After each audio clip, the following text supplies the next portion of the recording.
새해 말씀 묵상에 함께하신 여러분을 환영합니다.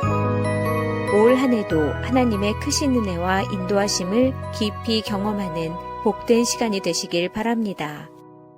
안녕하세요, 성도 여러분. 1월 10일 말씀 묵상 시작하도록 하겠습니다. 오늘 묵상할 말씀은 요한복음 3장 27절부터 30절까지 말씀입니다. 27절부터 같이 함께 읽습니다.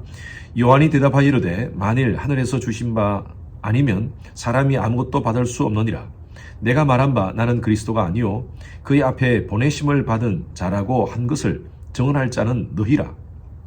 신부를 취하는 자는 신랑이나 서서 신랑의 음성을 듣는 친구가 크게 기뻐하나니 나는 이러한 기쁨으로 충만하였노라.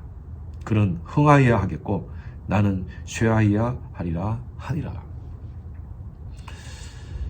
날씨가 많이 춥습니다. 여러분 건강 조심하시고요. 또 알러지도 요즘 많은 것 같습니다. 요즘 시대를 PR 시대라고 그럽니다. Public Relations라고 하죠. 자기 스스로 PR하는 그런 시대입니다. 왜 PR하느냐? 성공을 위한 거죠. 다른 사람이 어떻든 간에 나만 성공하면 된다라는 그런 사고를 가진 사람들이 참 많습니다. 제가 어느 회사에 얘기를 들었는데 팀 안에서 10명 중에 1년에 한 명씩 레이오프가 된다는 것입니다. 그래서 그 팀 안에서는 서로 경쟁적으로 다른 사람이 잘 되기를 바라는 것이 아니라 다른 사람이 안 되기를 바라고 있습니다. 한 사람이 실수하면 그렇게 기쁘대요. 참 이게 안타까운 현실이다라고 이렇게 팀원 중에 한 분이 그렇게 얘기하시는 것을 들었습니다. 이 세상의 모든 논리는요, 강한 자만 살아남게 만듭니다.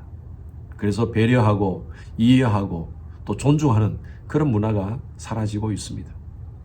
오늘 말씀은요, 예수님께서 니고데모를 만나고 나서 그 후에 유대로 가서 세례를 베푸는 장면부터 시작합니다. 자, 오늘 22절 말씀 보십시오. 그 후에 예수께서 제자들과 유대 땅으로 가서 거기 함께 유하심에 세례를 베푸시니라. 예수님이 세례를 베푸십니다. 그런데 사람들이 혼돈하기 시작합니다. 왜냐하면 그 당시에 세례를 베풀었던 한 사람이 있었습니다. 누구겠어요? 세례 요한입니다. 요한복음 시작할 때 이 세례 요한의 모습이 나옵니다. 그런 굉장히 금욕적인 사람이었고 거룩을 위해서 몸부림쳤던 사람이었습니다.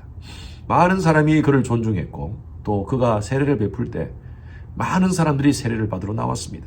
심지어 그 당시에 종교 지도자였던 바리새인, 사두개인 이런 사람들도 요한에게 나와서 세례를 받기를 원했고 또 요한의 메시지를 듣기를 원했습니다. 그런데 예수님께서 오셔서 세례를 베푸니까 사람들이 혼돈하기 시작한 겁니다. 누구한테 세례를 받아야지 더 정결함을 가질 수 있는가? 이것에 대한 논쟁이었습니다. 요한의 제자들이 묻습니다. 요한에게 선생님이시여, 많은 사람들이 예수라 하는 사람들한테 가서 세례를 받기를 원하는데 어떻게 된 겁니까? 라고 그렇게 요한에게 얘기를 합니다. 그때 요한이 한 말입니다. 28절 보십시오. 내가 말한 바 나는 그리스도가 아니요 그의 앞에 보내심을 받은 자라고 한 것을 증언할 자는 바로 너거다 라고 얘기합니다. 나는 그리스도가 아니다. 나는 메시아가 아니다. 나는 메시아 앞에 보내심을 받은 자이다 라고 얘기를 합니다. 마태복음을 통하여서 우리가 알다시피 세례 요한은요, 예수님보다 6개월 먼저 태어났습니다. 예수님과 육촌지간입니다. 많은 사람들이 세례 요한을 따랐습니다. 그러나 그는요, 자기가 메시아가 아님을 확실하게 얘기합니다. 그리고 자기에게 세례를 받으러 오는 그 예수 그리스도를 향하여 이렇게 얘기합니다. 보라, 세상 죄를 지고 가는 어린 양을 보라. 바로 이 예수가 세상의 모든 죄를 지시고 십자가에 달려 죽으실 바로 메시아라는 것을 분명히 얘기하고 있습니다. 그러면서 그 다음 얘기합니다. 29절 한번 보십시오. 신부를 취하는 자는 신랑이나 서서 신랑의 음성을 듣는 친구가 크게 기뻐하나니 나는 이러한 기쁨으로 충만하였노라. 신부를 취하는 자는 신랑이지 신랑 친구가 아니라는 것입니다. 그래서 신랑의 결혼식을 잘 준비하고 그리고 신랑이 신부를 취하는 것을 보고 기뻐하는 친구처럼 자기는 이제 은퇴한다는 것이죠. 결혼식 할 때 사회를 보는 친구가 있습니다. 그 사회 보는 친구는요, 신랑을 소개하는 사람입니다. 신부를 소개하는 사람입니다. 그 사람이 주인공이 아니죠. 사회 보는 친구가 신랑과 신부가 결혼하는 모습을 보고 기뻐하지 않습니까? 마치 결혼식에 사회를 보는 그 신랑의 친구처럼 신랑이신 예수 그리스도를 소개하고 자기는 사라지겠다는 것이죠. 그러면서 그 다음 30절 말씀이 참 유명한 말씀입니다. 그런 흥하여야 하겠고 나는 쇠하여야 하리라. 영어 성경에 보니까 become greater, I must become less 라고 표현하고 있습니다. 제가 늘 말씀드렸다시피 저와 여러분들은 이곳에 관광하러 온 것은 아닙니다. 하나님이 저와 여러분들을 이 땅 가운데 있게 하신 분명한 목적이 있습니다. 그것을 바로 사명이라고 그러죠. 각자에게 부여된 사명이 있습니다. 저에게 부여된 사명이 있고요. 오늘 말씀 묵상에 오신 여러분들 각자에게 주신 각자의 또 사명이 있습니다. 여러분들 가지고 있는 직업으로, 여러분 가지고 있는 지금 교회의 직분으로 하나님께서 주신 사명을 우리가 순종하며 감당해야 됩니다. 그래서 우리의 자리를 정확하게 아셔야 돼요. 내가 어떤 사명을 가지고 어떤 자리에서 주님을 섬기고 있는가. 세례 요한은요, 자기의 자리를 분명히 알았습니다. 그리고 그 일에 충성스럽게 순종했습니다.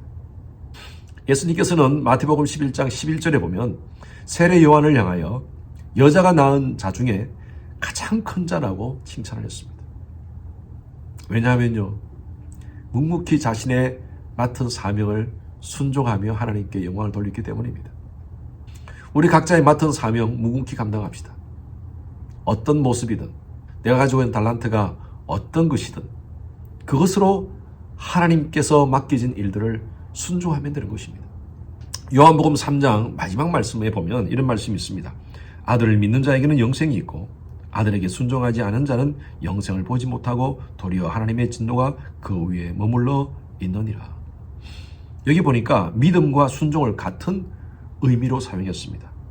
아들을 믿는 자에게 영생이 있고 아들에게 믿지 않은 이렇게 표현하지 않고 순종하지 않은 자는 영생을 보지 못한다 그랬어요.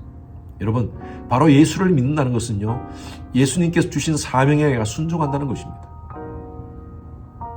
우리 각자에게 주신 사명에 우리가 충성합시다. 우리 모두에게 주신 사명은 바로 미셔널 라이프입니다. 선교적 삶이라는 것이죠. 어제 어떤 분이 자기 친구가 어스틴에 방문하는데 그 사람에게 꼭 복음을 전가하고 싶다고 그렇게 저에게 기도를 부탁했습니다. 친구의 잠깐의 그 방문도 놓치지 않고 그 사람에게 복음을 전가하겠다는 그 마음. 여러분, 그것이 바로 사명에 순종하는 것입니다. 오늘 여러분들을 하나님이 만나게 하시는 분도 있을 것입니다. 어떤 사람이든 복음 전도의 사명 오늘 하루도 감당하는 여러분 되시길 바랍니다. 순종하는 자에게 주시는 하나님의 은혜와 복이 있는 줄로 믿습니다. 우리 각자가 맡은 자리에서 하나님께 순종을 통하여 하나님께 영광 돌리고요, 여러분 각자가 또 예비하신 은혜와 복을 누리시는 여러분 삶이 되시기를 간절히 축원합니다. 주님 감사합니다. 우리 각자에게 주신 사명, 이 땅 가운데 있게 하신 하나님이 주신 그 사명을 잘 감당하는 저희들이 되게 하여 주시옵소서. 오늘도 내가 만나는 사람들에게 예수 그리스도의 피 묻은 십자가의 복음을 전가하는 사명 놓치지 않게 하여 주시옵소서. 감사드리며 살아계신 예수 그리스도 이름으로 기도드렸습니다. 아멘. 금요일은 예배를 위해서 기도하는 시간입니다.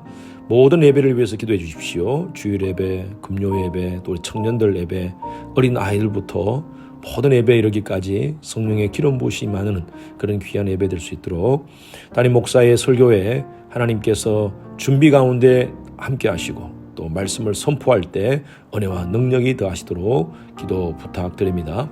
각 부서의 설교를 준비하시는 모든 사역자들을 위해서 기도해 주시기를 바랍니다. 예배를 위해서 섬기는 여러분들이 계십니다. 미디어, 안내, 찬양, 교사 등으로 섬기는 그 봉사자들이 기쁨과 감사함으로 섬길 수 있도록 해달라고요. 그리고 모든 예배자들이 성령과 지혜로 충만한 그런 예배 될 수 있도록 하나님의 임재가 가득한 지성소 예배가 될 수 있도록 하나님께서 함께 하도록 기도해 주시기 바랍니다.